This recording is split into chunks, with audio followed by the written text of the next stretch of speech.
We're going on 4 months of unemployment, folks. My mental health is deteriorating rapidly, so I needed a lighthearted comedy to boost my mood. This is a special request review from one of my best pals, Gabe Gonzalez, the slippery eel of New Jersey, as he was called. That's not true at all. He hails formerly from the city of Elizabeth. Anyway, this was one of his favorite childhood movies growing up, and he wanted me to review it, and I was waiting to find it in the wild, and I was at the thrift shop, and I happened upon this movie, which is one of my favorite directors. 1991, directed by John Landis, Oscar, with a 109-minute runtime. So let's talk a little bit about John Landis, in case you don't know his works. He made a movie in the early 80s, and there was an on-set death of Vic Morrow, who starred on this World War II black and white TV show in the 60s called Combat. He had made dangerous production choices and endangered the lives of his cast. 2 people died, I believe, and he lost a lot of credibility. But before that, in the 70s and the 80s, he was really big, up there with the best like Spielberg. He's known for probably Animal House with John Belushi, and another one of my favorite movies. He is known for The Blues Brothers and American Werewolf in London. Those are the big 3 that come to mind. So here we are in 1991, the year my younger brother was born. You get this movie, Oscar, which I felt like probably would have been a big success on television as watching it on the Saturday matinee or maybe even video rentals. This DVD copy comes from 2003, the first year that it was released on DVD. This movie was a big, fat failure. $23 million budget, a $35 million budget. It only made $23.5 million at the box office. It could have been a completely different movie. So Landis wrote the part of the Oscar character for Al Pacino, and he was going to star in the movie as the Stallone character, the provolone guy. And at the last minute, Warren Beatty's making his version of Dick Tracy, and they offer Pacino $1 million more to play one of the villains in that movie. And so he tells Landis, sorry, I'm taking more money. And then he goes and leaves the production. So then they cast Stallone, who's mostly known for being more of serious roles like Rambo. You know, I did reviews on Rambo on my old channel, Corey Unlisted. Find it. It's still there. But anyway, it was very hard for people. They were asking audience members in early screenings of the movie, and they were just waiting for him to do kind of Stallone action stuff, and he never did it. Stallone says he's proud of the performance. He enjoyed it. It's one of his rare comedic roles.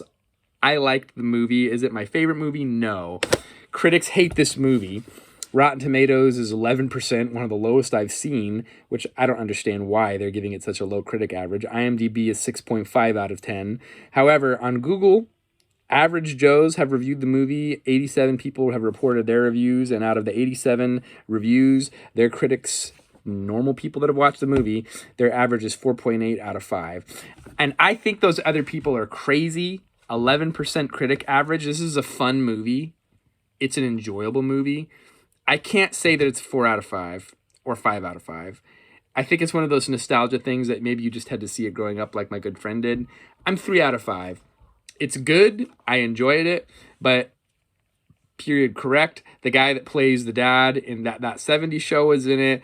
You see Kirk Douglas in it and one of his later film roles. Don Amici's in it. Tim Curry's in it. My buddy Gabe's ideal woman, Marissa Tomei, is in it. It was one of her earliest acting roles before she got super famous. And she's truly a beauty. And she just plays kind of this 1930s flapper ditz type of a gal. But I think that it is appealing because of Stallone being in a non-serious role. That's why I liked it. And it's called a comedy of errors. So Landis was watching a lot of 1930s screwball movies, and he wanted to make this movie take place as a period film. It takes place in 1931, and he kind of puts the screwball comedy of the 30s into this movie. So this is based off of a stage play of the same name, I think. I got to look back at my notes, but I did not write that down. So it's based off of a play. And as I was watching this movie, before I did any research, if I wanted to go into it unencumbered without any outside influences, I kept thinking this movie it feels like a play. And it was totally filmed in the studio backlot, which to me feels very fake when they use those studio sets rather than real life on location exterior shots, you know. Oh, the guy from A Bronx Tale who was awesome, he's in this movie. But anyway, based on a play, totally influences the movie because it feels like a stage play.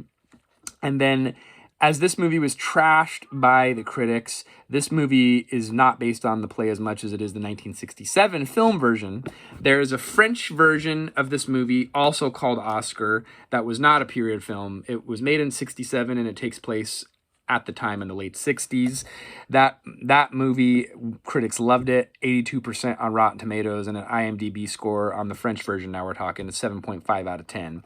So I think it comes down to the fact that people just couldn't get away from Stallone doing something un-Stallone-like, but I think that makes the movie very fun, and I enjoy it, and I'm glad that my friend recommended that I review it because I needed a lighthearted laugh, and I did find myself laughing out loud. Especially the Tim Curry character to me is a standout. What an odd pairing. You see Marissa Tomei and Tim Curry paired up in this movie, and it was just so funny. So thank you, Gabe, for reviewing it. I'm sorry I didn't get over a 4, but it was enjoyable, and it will stay on the shelf. And I have a whole collection of John Landis movies, so it'll fit right in there with the best of them. Until next time, we'll see you then.